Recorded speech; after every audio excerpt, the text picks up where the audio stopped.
Assalamualaikum warahmatullahi wabarakatuh. Gue nggak nyangka juga nih ternyata video membongkar pertanyaan para netizen ini responnya cukup bagus ya setelah absen 3 bulan kan. Jadi terima kasih buat yang udah nanya. Hari ini nih syuting episode ketiga. Kita akan kembali membongkar pertanyaan-pertanyaan para netizen. Tapi sebelum itu, kalian udah tahu kan, sekarang di setiap sertifikat GRI itu batu kalian itu sudah include bonus video muter 360 derajat yang di shoot secara HD dan zoom. Ya kayak gini contohnya. Tahu kan? Nah, makanya kalau batu-batu kalian yang kira-kiranya menarik, kalian pengen punya rekaman videonya, buat sertifikat GRI. So, langsung aja Bi, kita akan masuk ke pertanyaan pertama. Nih Abi biasa suka mengagetkan gua dengan pertanyaan-pertanyaan absurd yang dipilihnya. Pertanyaan pertama, beli sapphire difusi kenapa harganya masih lumayan mahal dibandingkan yang HC ya? Terima kasih. Oke, gini ya. Jadi pertama karena material yang digunakannya udah beda. Jadi kalau kita bicara treatment HC itu biasa kan digunakan pada material-material biasanya memang ruby ya, yang cenderung low quality. Dari awal materialnya udah murah ya di treatment HC. Kalau di sapphire biasa material low quality ini selain di HC juga pakai elemen lain yaitu cobalt. Jadi ditambahin warna birunya di HC dan di cobalt. Udah murah materialnya. Sedangkan kalau bicara diffuse atau banyak dikenal lattice diffuse ya, ini kan proses pemanasan yang melibatkan elemen warna yang masuk sedikit ke dalam permukaan blue sapphire kan.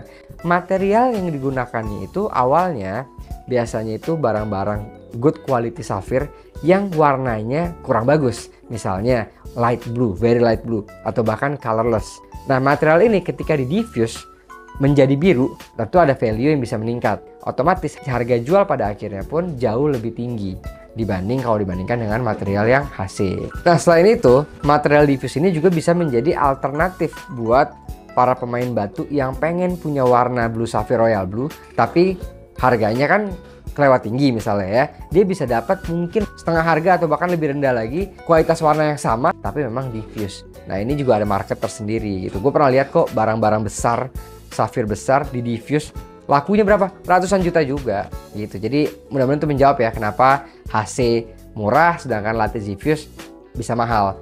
Materialnya beda dan treatmentnya pun memang berbeda jauh kedua itu. Apakah ada emerald yang tanpa retakan? Pastinya ada, tapi ini emerald yang cenderung memiliki value tertinggi dan paling langka. Karena in nature ya, emerald itu memang memiliki banyak retakan yang sampai ke permukaan. Makanya emerald itu umum di treatment dengan oiling. Supaya apa? Menyamarkan retakan-retakan yang sampai ke permukaan. Itu sebabnya kan. Jadi kalau menjawab tadi, apakah ada tapi langka. Nah, biasanya jumlah retakan pada emerald itu menentukan seberapa banyak kita dapat temukan kandungan oil atau kandungan treatment oiling pada emerald tersebut. Semakin dikit retakan yang ada pada emerald, otomatis oilnya pun akan semakin dikit. Kalau kalian perhatikan, rata-rata sebagian besar emerald yang non oil, komennya no oil atau mungkin insignifikan ya, tidak memiliki retakan. Kalaupun ada tuh sangat amat sedikit sampai disebutnya insignifikan. Jadi kalaupun oil masuk itu dia sangat amat tidak mempengaruhi apa-apa, kasarnya gitu. Kenapa pada emerald dikasih oil sementara yang lain dikasih flux, beryllium, glass field? Serat pada emerald terkesan seperti crack halus. Oke, nah gini, pertama nih kita mesti bedain dulu yang tadi kamu sebutin atau kamu bandingkan emerald dengan ya batu-batu yang biasa melalui proses seperti flux, borax, beryllium, lead glass. Itu kamu bandingkan dengan ruby atau sapphire. Apa sih perbedaan utama dari kedua batu ini? Kedua batu ini memiliki refractive index yang berbeda. Emerald atau keluarga beryl itu refractive index di 157 ke 158 kurang lebih. Sapphire atau ruby itu 176 ke 177. Treatment yang ada itu juga dipilih sesuai atau berdasarkan refractive index yang paling mendekati jenis material tersebut. Sebagai info aja, setiap material itu punya yang namanya refractive index. Lead glass, borax, flux itu ada refractive indexnya. Begitu juga dengan oil, itu ada refractive indexnya. Bicara lead glass, flux, itu semua itu memiliki refractive index yang mendekati sama refractive index dari ruby dan sapphire. Sehingga digunakanlah pada barang-barang tersebut. Jadi ketika masuk chemical tersebut itu menjadi samar dan seperti menyatu pada batu tersebut. Begitu juga di emerald. Kenapa dipilih oil? Karena oil itu memiliki refractive index yang cenderung lebih mirip atau lebih mendekati ke refractive index dari keluarga beryl atau emerald. Selain itu, untuk memasukkan chemical ini, itu tuh perlu some degrees of pemanasan. Kalau kita bicara material-material tinggi refractive index seperti flux, borax, dan lain sebagainya, itu perlu pemanasan yang jauh lebih tinggi untuk dia bisa masuk atau menyatu ke dalam sebuah batu. Kita bicara pemanasan di angka 1200 sampai 1800. Sedangkan kalau oil itu hanya diangetin kasarnya, nggak perlu suhu yang tinggi, itu bisa masuk.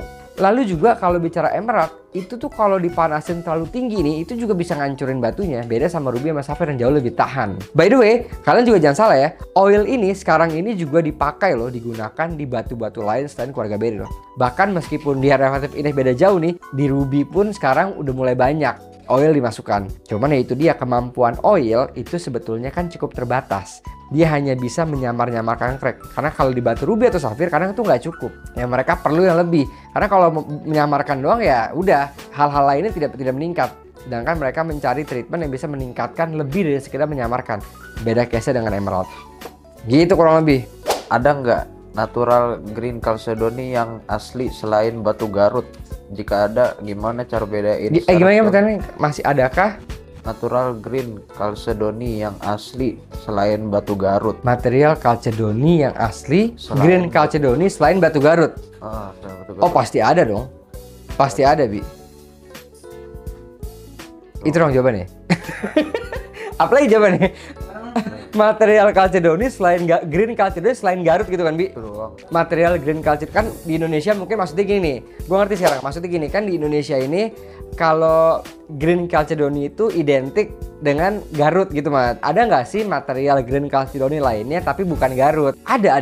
Pasti ada. Misalnya kalau kita bicara batu-batu agate mungkin di Jawa Tengah atau di Kalimantan yang mungkin berwarna campur ada hijaunya. Kalau hijaunya itu dipotong, tidak meninggalkan bending dan lain sebagainya, itu sebetulnya green chalcedony loh. Nah, kecuali kalau yang kenapa kalau dibacaan itu chrysocolla in chalcedony? Karena meskipun dia hijau, itu terdeteksi adanya kandungan kopernya di dalam, kurang lebih gitu. Terus kalau Bacan ada selain di Bacan ke Pak? Maksudnya batu Bacan? Batu Bacan selain di Pulau Bacan. Iya. Kayaknya kita pernah bahas ya di video batu Garut ya. Jadi kita itu di lab itu beberapa kali menemukan batu green chalcedony yang diklaim asal Garut itu ternyata juga ada kandungan kopernya atau kandungan chrysocolla dalamnya. Meskipun tidak sedominan yang ada di Bacan gitu. Makanya masih bisa disebut green chalcedony doang. Tapi mungkin teman-teman pemain Garut dan Bacan bisa relate sama yang gue sampaikan ini ya, bahwa gue yakin ya berapa kali pernah ngalamin punya batu Garut keluarnya chrysocolla in chalcedony. Pasti pernah. Karena emang itu bisa terjadi banget. Cuman memang risetnya sampai sejauh ini masih minim ya. Gue juga belum ketemu di Indonesia apalagi di internasional. Apakah oiling selain emerald yang sudah maklum dan mafhum bisa maklum dan mahfum? Iya. Bisa masuk kategori cheating atau bahkan fraud? Paling enggak itu kan modusnya meningkatkan nilai ekonomi dari yang seharusnya. Oke, gini, bisa masuk modus atau fraud kalau tidak diklasifikasikan. Jadi kalian beli itu tidak sadar. Oke, tapi selama itu diklasifikasikan, kalian yang harus membekali diri dengan pengetahuan ya bahwa ini telah melalui proses oiling. Proses oiling ini proses yang cukup lumrah kan. Ini bukan proses penambahan warna, ini bukan proses coating, ini bukan proses yang aneh-aneh, triplet, doublet gitu kan. Jadi menurut gua nggak ada masalah selama itu diklasifikasikan. Dan nggak bisa disebut fraud ya kalau udah diklasifikasikan.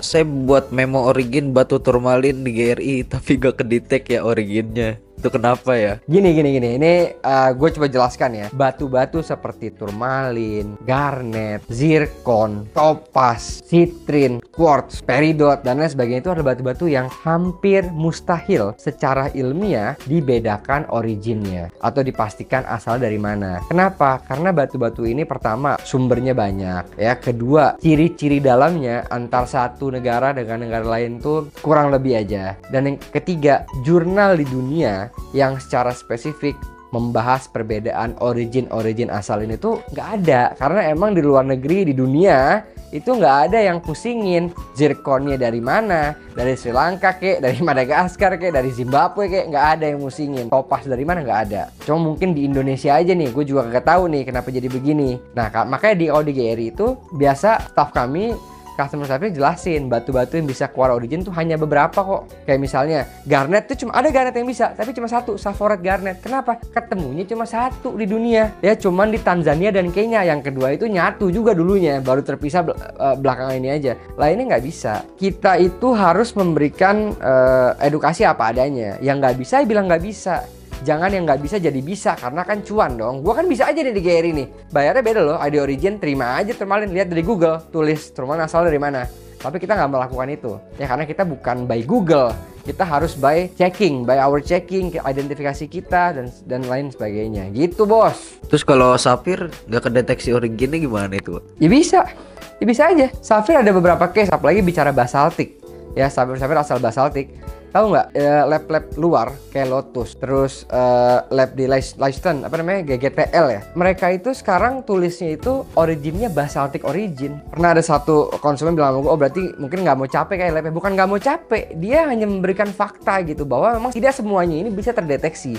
Jadi jangan kaget kalau ada lab yang bilang, Pak mohon maaf ini Sapphire-nya tidak bisa terdeteksi. Justru kalian mesti salutin tuh lab itu, karena ketika dia bilang tidak terdeteksi ya, itu dia berarti kan nggak mentingin cuannya tuh, berkurang tuh. Lu kena charge-nya bukan charge cek origin, cek biasa doang. Bahkan di GIA, nah ini GIA nih, waktu gua bawa Emerald ke GIA, itu saat kita bikin masukin, dia nanya duluan, Pak ini kalau originnya nggak bisa kedeteksi bagaimana?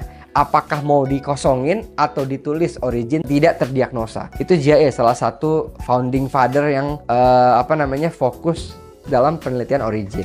Kalau zaman dulu cenderung origin Sapphire tuh jauh lebih gampang. Kenapa? Karena negara penghasil Sapphire tuh terbatas.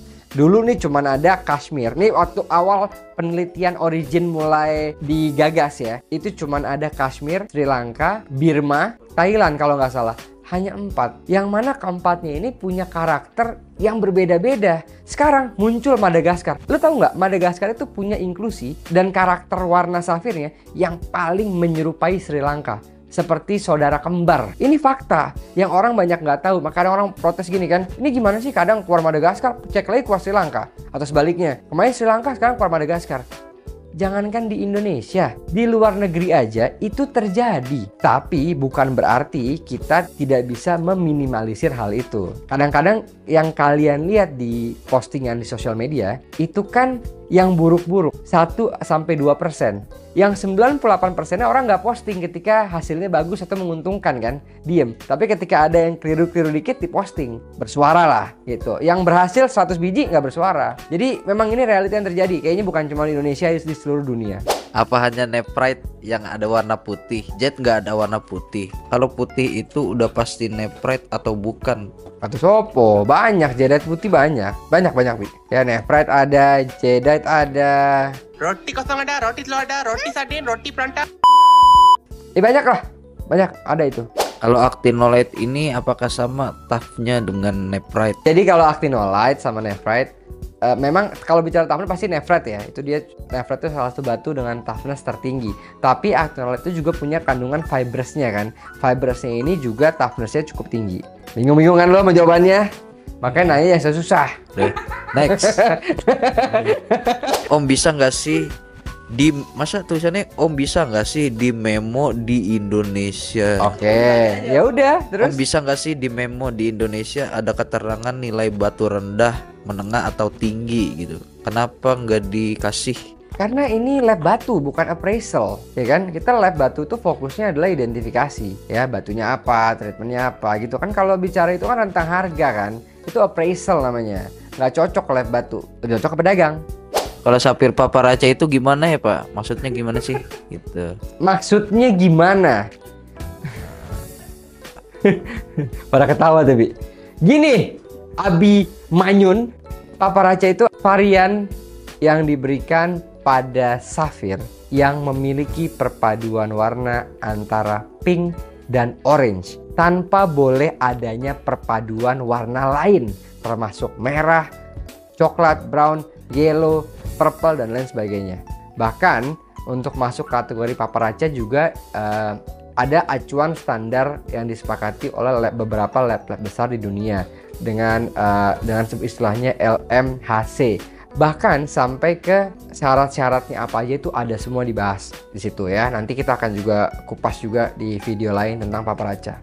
Ya, salah satunya misalnya warnanya harus merata ya, tidak boleh ada modifier ke warna lain. Terus bahkan treatment itu dibatasi, treatment apa aja yang masih boleh seperti paparaca, mana yang tidak. Kayak beryllium mereka sepakat tidak boleh. Nah, GRI sendiri dulu kita masih kasih tuh beryllium sebagai paparaca karena kita punya argumentasi kita juga. Dan di luar negeri juga masih menjadi polemik kan, apakah iya memang nggak boleh. Nah, pada akhirnya kita putuskan adalah kita harus ikuti standar acuan yang ada, karena gimana pun kan lab-lab dunia ini mereka berpikir keras kan. Nanti kita akan bahas lebih lanjut di video khusus paparaca di edisi lainnya. Lapar nih, Bi. Saya nggak sahur dari pagi. Kenapa harga Kamu nih. batu permata nggak ada harga pasaran tetapnya gitu loh? Harganya tuh selalu beda-beda gitu loh. Iya, terima kasih banyak Mas Abimanyu. Pertanyaannya kita akan jawab di edisi berikutnya. Atau teman-teman yang bisa menjawab pertanyaan Mas Abimanyu, silahkan dijawab. Ya, assalamualaikum warahmatullahi wabarakatuh.